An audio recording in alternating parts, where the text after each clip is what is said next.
Hey everybody, welcome to Pursuit of Profit. I'm your co-host, Chris Angel, here with your hostess of the mostest, LeAnne Ozaine-Smith, who is the nation's profit coach. LeAnne, how are you? Hi, I'm great. Happy to be here. Awesome. Well, it's your show. I'm glad you're happy to be here. I know. I've been waiting a long time to do this. It's about time. Yes, I'm so excited for you. First of all, I want to start with just a little housekeeping. Like, what the heck is a profit coach? Right. You know what?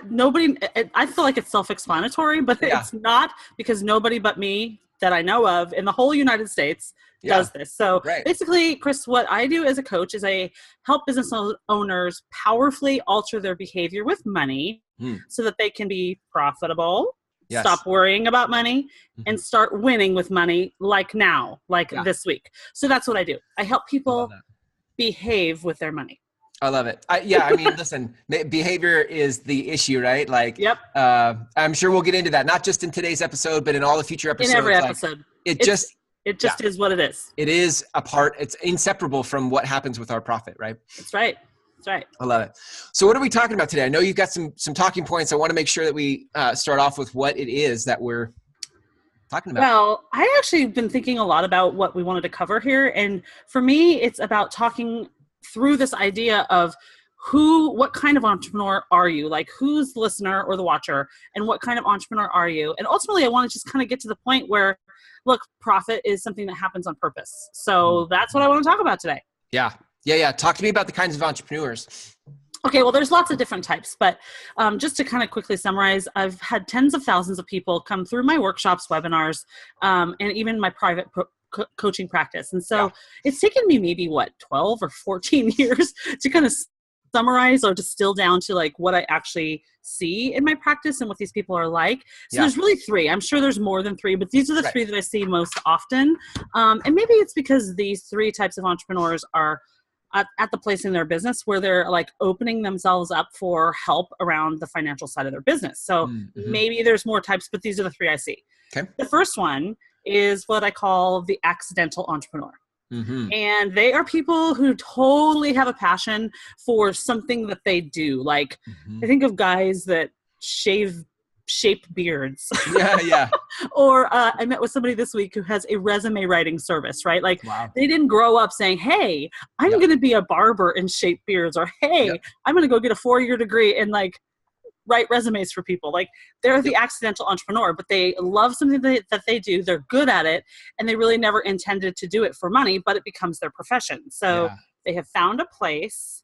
This is really important. The accidental entrepreneur has found a place where their passion and their pocketbook intersect. And what these people say to me all the time is, it's classic. Like, every single time I meet an accidental entrepreneur, they're like, LeAnne, I don't have very much business sense. I'm not very good at money and numbers and stuff, but they just want to shape beards and they want to write resumes. And it's the path of entrepreneurship they're taking. That's the accidental entrepreneur. The thing that's interesting about those guys and gals is because they believe they have no business sense, and because they're just doing what they love to do in the world, they're not really thinking about the financial implications of business decisions they make or whatever. So they just like all three of these people are prone to be sadly a statistic, right? 60% of businesses that start fail. I hate to be a Debbie Downer, but let's just get this. Let's be honest about it. Let's be on the table here about what's totally. They fail not because they don't have vision, not because they don't have a good product or service that people want. They fail for money issues. Like, it's documented everywhere. Pick up an Inc. magazine. Like, this is well known. So it's super interesting to me that regardless of what kind of entrepreneur I'm working with or I'm seeing, that we have the same problem, and that is, we put our focus one place. We hope for profit on the other end, but because of our personality, maybe we don't get there, right? And then our business fails. So the accidental entrepreneur, really, their issues when it comes to getting really profitable and maximizing how much they're paying themselves and stuff, it really comes down to their belief system that, hey, look, I'm not a business person, and I don't have very much business sense. So that's that person. Does it make sense? Yeah. No, I am one. I could raise my hand and say I am an accidental entrepreneur. I didn't plan to get into business at the age of 24, and I did. And it's exactly that. I hoped for profit. Like, I put my head down and did the things I felt like I was supposed to do to grow my business, and hoped there was money on the other end of that. Yeah. No, that makes you totally normal, Chris Angel. I know. Thank you. This is good. I need some normal in my life. Me too. The other one, this is actually my favorite one. I love these people. I call them the right priority entrepreneur. And because these people, and I know like you're actually kind of a hybrid, I think. Ooh, yeah. And of course anyone can be one, but the right priority entrepreneur is somebody who is really focused on their purpose and what they contribute to the world. They just see their work as kind of an extension of who they are, what they value. Sometimes they even use phrases like, hey, this is my calling. Like, this is what I'm supposed to be doing in the world.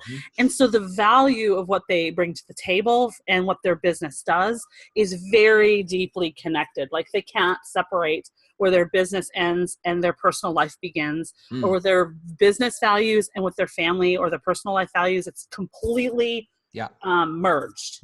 And that's not a bad thing. It's what I love about these people is they're driven by their purpose, and they're driven to do well by the world. So good examples of these people are like people who practice the healing arts, doctors, chiropractors, massage therapists, people like that. And also, I hate to pick on you, but coachy types. Yeah, it's good. It's fair. Right? No, it's coachy true. Types. Oh, yeah. Coachy types. It's good though. All in quotes. Yes. And I also see this, ironically, in direct selling companies. But it actually makes sense because people that get into those businesses have the product drives them, but really it's this idea of financial independence, creating passive income that drives them.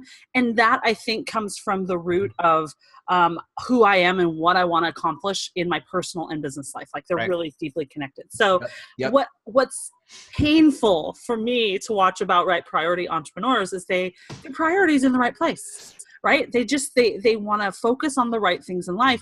And what they honestly believe when it comes to money, which affects their profit, is if they just focus on the right stuff and do right by people, then all of the money stuff will fall into place. Yep. Nope. Nice try. It doesn't work. So what are your thoughts on that? Yes, I agree. No, I agree. I think I am a hybrid. I can relate to both of those. You know, my background was real estate, and I started off as an accidental entrepreneur in real estate. And now, and later in life, where my passion is really helping people, I've turned into a right priority entrepreneur, according to your definition. And in both cases, I can see my behavior is in both cases hoping that the money does what it needs to do. Yeah. Because my effort and my behavior, my focus just hasn't been about numbers. It's been about people or my marketing or whatever. Yeah. Good for you. I knew you were a little bit of both. Yes. Well, good for me and maybe not good for me. And the bad news insight is that, you know, my behavior is not aligned with money, with the way money works. And that doesn't work for me. Oh, well, we've worked together long enough. We know that you've got your SHIT figured out. We're good. Yes. Yeah, we're good. Okay. So the third person is actually the most common. And these people are funny, and I'm going to blush all over the place because I am this kind of, I want to be the right priority entrepreneur, but I'm not. This is the person that I call the fast and furious entrepreneur. I'm totally that person. These people are super clear on who they are. Yes. They're super clear on what they want to accomplish. They're very focused on doing the work of their business. Yeah. Let me say that again. Yeah. I am very focused on doing the work of my business. So this tends to lean towards obsession. Like, they are fast and furious, and they're obsessed with doing what they have to do to crack the nut every month. Yep. They think about money. They think they're making profitable decisions, but really they're moving so fast, and everything is so furious in their business. Like, I actually think that people describe me as a Tasmanian devil. That's true about you. I totally get that about you. Yeah. So just there's so much going on, and it's hard to focus, but these type of entrepreneurs will focus on what they need to focus on to get things done. They're great that way. I think of them as professionals, right?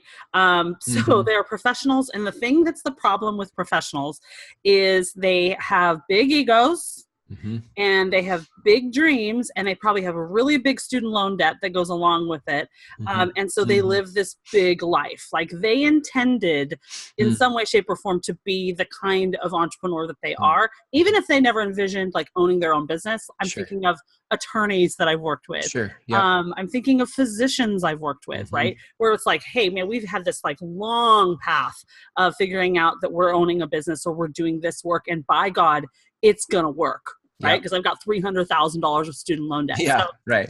That's, I think, that what contributes, that they have good priorities. Like and they might even be accidental. Like maybe they went to medical school and never planned on owning a business, but their priorities have gotten them there, right? But that doesn't change who they are. At the end of the day, they are fast and furious. They live a big life. They have huge egos. And here's what they do. When it comes to their money stuff is when they finally have 2 seconds to sit down with a glass of wine on a random Friday, every third Friday, and look at their bank accounts.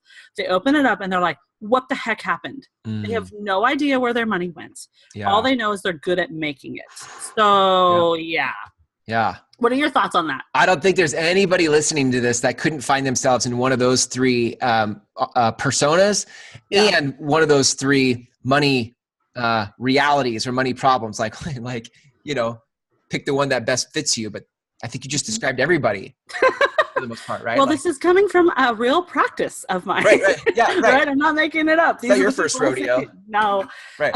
But what's interesting is, like, I think regardless of the kind of entrepreneur they are, or we are, what happens is we hit a point where we're like, man, we thought the value that if we focus on the right things, that the money would show up and we would be paying our family a 6-figure income, right? Or, hey, I'm just good at what I'm doing and the world sees what I'm good at doing. And, the money will take care of itself. Or that fast and furious type that's like, dude, I know how to make money. Like, where did it go?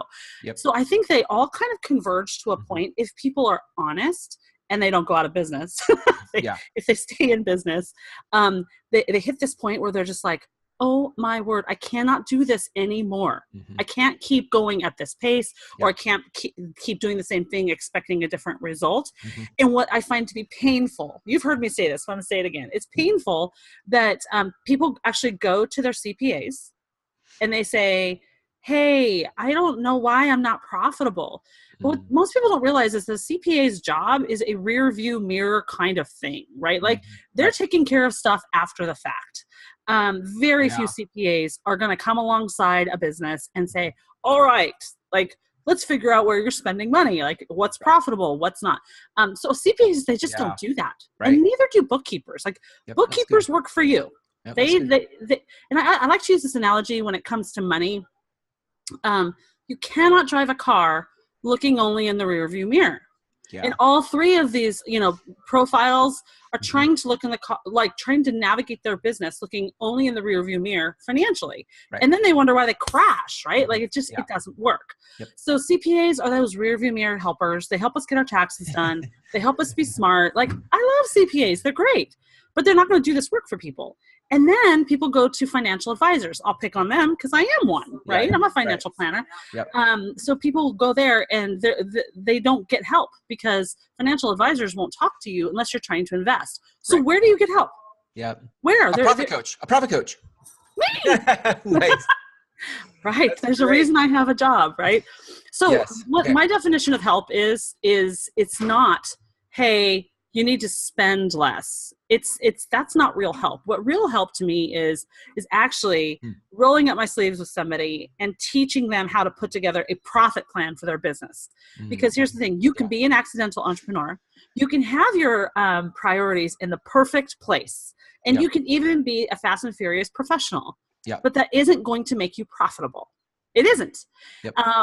And what does make you profitable is what you do with money when you earn it. And what you don't do with money when you earn it. Like real time. Not like 30 days after you make it.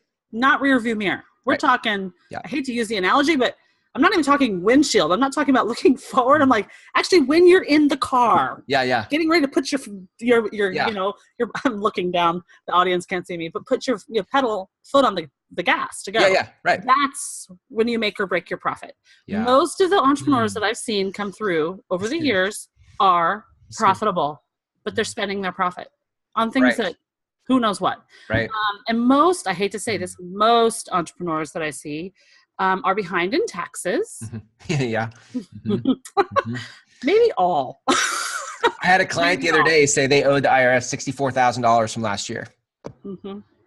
Yep. Like, because they just didn't plan for that. There was no plan for that. It was like, oh yeah, I forgot about taxes. Yeah. Well, your profit plan has to include paying taxes. Well, in my universe, you know me well. But in my universe, my plan is we save for taxes, and instead of sending it to the IRS, we keep it in our own pockets by being strategic. But we still need to plan, right? There is no universe where we pay no tax. Yeah, right. Correct. And on top of that, like, so true, just so, because I'll tell others listening to this about you, like, okay. You have such a strategic mind. You see stuff that I didn't even know existed in terms of what you can do with money, how you can protect money, how to be strategic with money. It's stuff I've never heard of, stuff I've never seen. And so that's the kind of stuff that you only get when you have a profit coach. Like, you can't go to, like you said, you can't go to a CPA, you can't go to a bookkeeper. They don't even know. Not only would they not tell you this, they don't even know this. No.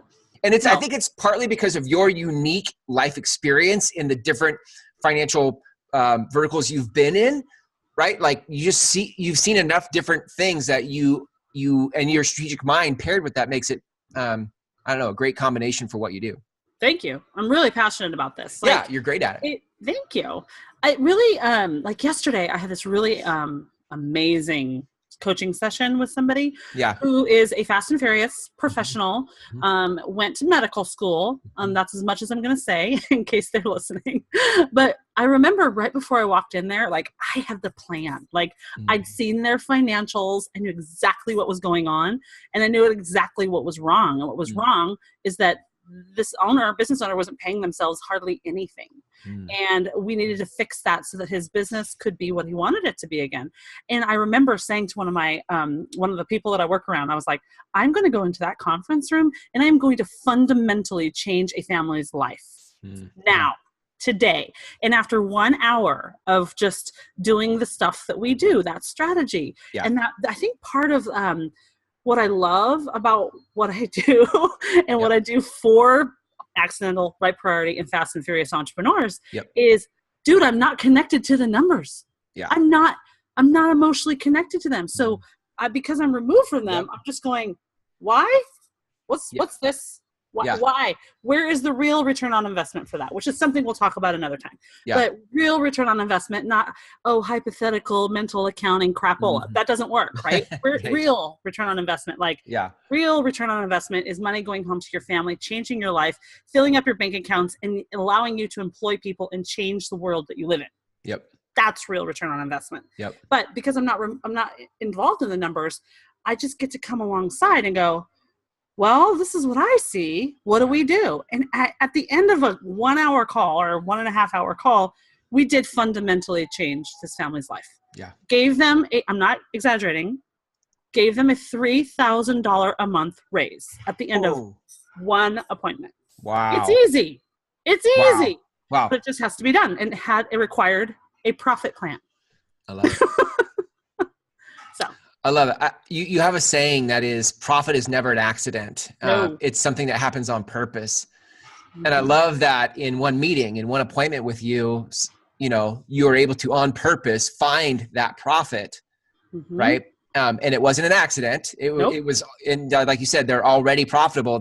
People just end up spending it or don't know where it goes. So you found it, and then that's incredible. Gave them a $3,000 a month raise. That's amazing. A month. It's amazing. Amazing. Thanks. Well, they did the work. Wow. I just helped them see it. But it comes down to, it's like what we just said.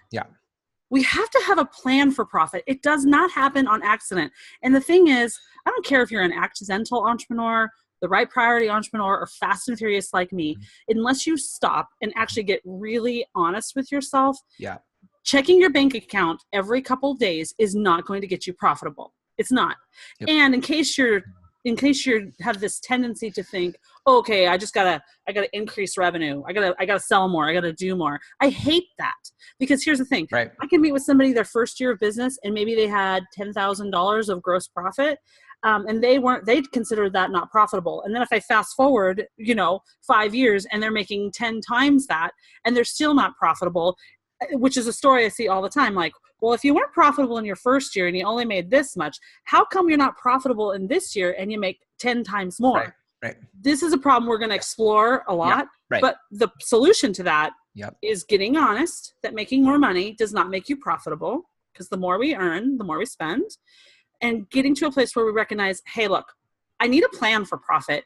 And in my world, what I teach is the spend on purpose method. So we find money by spending purposely and expecting real return on investment for what we spend money on in our business. So it's not a magic pill. Right. It's a series of things that we have to do, or ways we have to behave with money when we're sitting in the car, our hands on the steering wheel, right? And wanting to put our foot on the gas pedal. I think there could be, and I'm sure we can explore this in future episodes, but I really feel like there's something about once I get honest, I think honesty is probably, getting honest is probably the first step. If you're not honest about it, you'll just keep kidding yourself that, more marketing is going to make you more money. And then 10 years, like you said, 10 years later, you're wondering why you don't have more money. But once you get honest, then I feel like there is, like you said, it's not looking through the front window or the rearview mirror. It's like real time changing behavior in the moment as money comes in. And I feel like that's a good aha for me in this episode. Like, I'm taking that one personally with me. Like, it's money comes in, and in this moment, what happens to that? And that's why I have no, I think it requires flexing that muscle to develop pattern and habit and routine and ritual and comfort with what to do with money and my behavior right now. Yep. You're right, Chris. And here's the thing. When I get somebody through the spend on purpose method, I teach them take profit first on the front, on the back as well, and all the other stuff I do. Especially the fast and furious entrepreneur, but pretty much everybody is like, they immediately want to delegate it. They immediately want to go find a virtual bookkeeper or a bookkeeper to do this. And I find myself saying, like, no, it's like you're a workout. You can't delegate it. You can't outsource your workout. No, you can't outsource your workout. I mean, there's going to be I actually have a service in my menu. It's called muscle memory work. Really nice. Yeah. And that's literally where I meet with people. And I say, now what you do with that receipt, it goes here. Do that with that. It may feel remedial, but here's what I know. Once somebody has their muscle memory with what they do in that moment when they're sitting in the car, right? Yeah. And the money has been earned and the revenue has to be looked at 15 minutes a week. That's all it takes, right? Yeah. Just 15 minutes of focus. That once those muscles get built, then the business owner can delegate that and let go of it, because here's the thing. You cannot inspect what you don't understand. So how on earth can a business owner, a guy who shapes beards, or an attorney, or a doctor, or a freelance artist, or a Mary Kay lady, how can any of those people know what's actually going on with their money if they don't know what the plan is for profit? Right. So then they're forever looking in the rearview mirror. So you have to do the work. You can't outsource it forever. Yep. I put people through 2 months of muscle memory work. Wow. And then they know what should happen. And then they can hold whomever is working for them accountable to manage the money the way the business should be managed with the profit plan. I like it. It's so much fun. It's like you're a personal trainer for profit and a profit coach. I like all those. Profit coach kind of covers it all, right? Let's find even more. We'll find even more metaphors for what it is that you do. So yeah, profit's just never an accident. And you've got to stop. Our audience has to stop believing that they are the exception. Yeah. I love it. I hate to say it, but it's so true. Yeah. You're not the exception. So stop pretending like you are. Yeah. And stop chasing making money strategies. Yeah. How about keeping the money you're making? Let's start there. It's good. Yeah. I love it. I think having listened this far, anybody who's listening to this far into this conversation, I think the question that is popping up is, okay, how do I create a profit plan? Yes. So if people want to learn more about what you do, maybe you said like in one appointment, you gave this client a $3,000 raise. Like if somebody's like, hey, listen, I'm not exactly sure which way is up and which way is down with my money.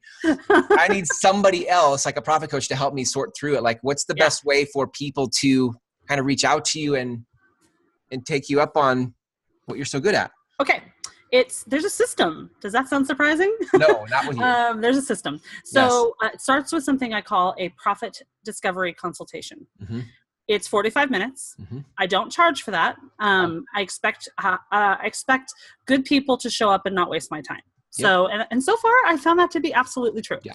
So what I'm going to do in that meeting is I'm going to try to get a sense of somebody's business, what they're about, and what's going wrong in their mind with their money. If we like each other, and we feel like there's some merit to actually moving forward, then I let people hire me to help them create their profit plan, which usually takes 2 months of meetings, because I have to baby step people through this. And I think the benefit of it is I'm bringing experience to the table, but a lot of empathy at the same time. And it's not like getting a body wax. I have the financials from last year. I had this therapist this week give me she's beautiful, like kid psychologist or something. Yeah.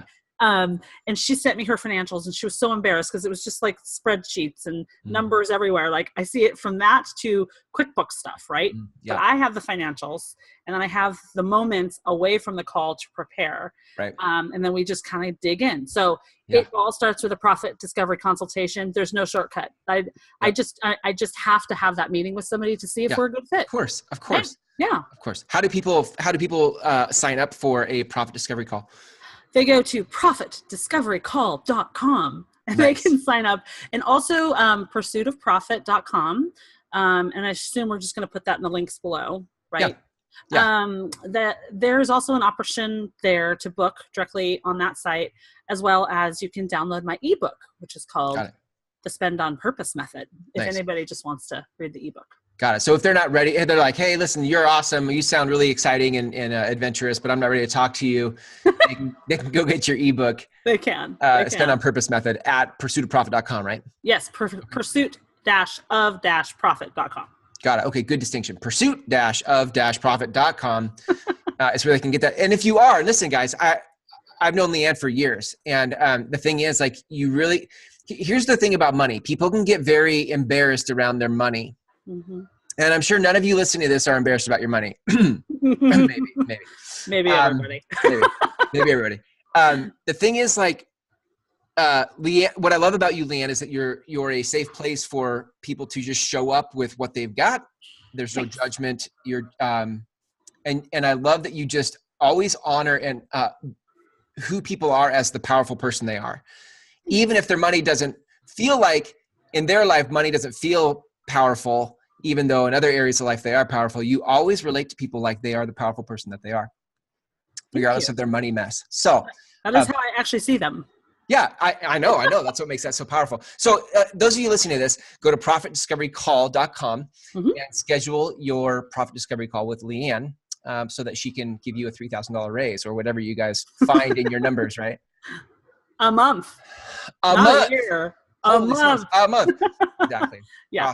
Awesome. LeAnne, I am looking forward to our future conversations in this show, The Pursuit of Profit. I think those listening just have to kind of tune back in for where we go with this. But if you had to say in a sentence or two, the heartbeat of, or the mission of what this show is about, how would you describe it?